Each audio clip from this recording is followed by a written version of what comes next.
ប្រពន្ធ បងផឹកកាហ្វេមែនទេទៅឆ្ងាយបន្តិចខ្ញុំចង់ក្អួតសិនលីវយ៉នខ្ញុំនៅនេះ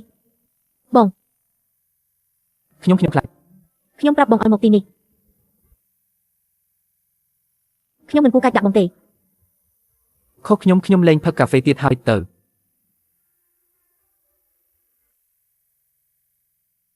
ធូរហើយឬនៅនេះជាខ្សែដៃសម្បកក្រូចឆ្មាដែលម៉ាក់ធ្វើឲ្យកូនពេលចង់ក្អួតហិតវាទៅនឹងធូរខ្លះហើយធូរច្រើនហើយអរគុណម៉ាក់មិនបាច់គួរសំទេចង់ញ៉ាំអីប្រាប់ម៉ាក់មក ក៏អាចប្រាប់ខ្ញុំបានដែរ ឯងចេះធ្វើម្ហូបប៉ុណ្ណឹងសំបីឆ្កែក៏មិនស៊ីដែរ អីយ៉ាយើងនៅមានរឿងត្រូវនិយាយគ្នាទៀត ចាស់ខ្ញុំចេញទៅហើយ ចាំជីវិនត្រឡប់មកពីសាលាវិញបងនឹងនាំអូននិងកូនទៅដើរលេងស្រូបខ្យល់អាកាសបរិសុទ្ធខ្លះ ឡ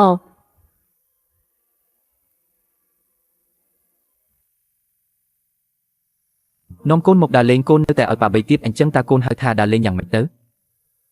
ត្រូវថែរក្សាកូនឲ្យបានល្អទៅណាពេលខ្ញុំធំហើយលែងបីខ្ញុំកើតហើយ បាទប៉ាបីឲ្យបានច្រើននៅលើនេះ មិនអីទេលែងខ្ញុំចុះទៅ